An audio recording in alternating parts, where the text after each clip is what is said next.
Romans chapter 5:17, the Bible tells us, "For the sin of this one man Adam caused death to rule over many.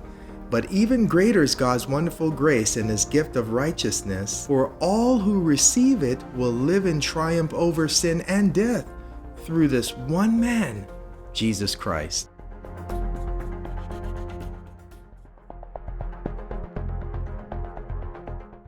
The restoration and uplifting of humanity begins in the home. The work of parents underlines every other. Society is composed of families, and it is what the heads of families make it. Out of the heart are the issues of life, and the heart of the community, of the church, and of the nation is the household. The well-being of society, the success of the church, the prosperity of the nation depend upon home influences.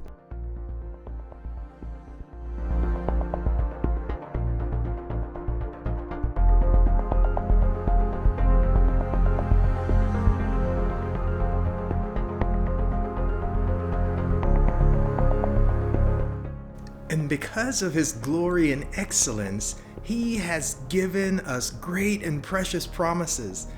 These are the promises that enable you to share his divine nature and escape the world's corruption caused by human desires. You see, it says divine nature, and it is divine nature acquired, DNA. It is through Jesus Christ and his sacrifice. The cancer of sin had caused such damage to our own hearts spiritually, and so we acquire this new heart through Jesus Christ.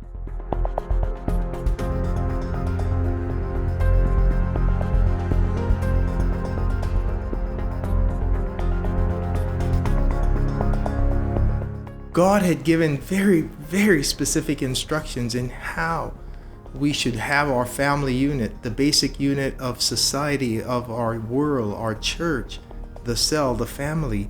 In Deuteronomy chapter 6, the word of God tells us, "These words I'm commanding you today that are upon your hearts, and you shall teach them diligently to your children, and speak of them when you sit at home, when you walk along the road, when you lie down, when you get up."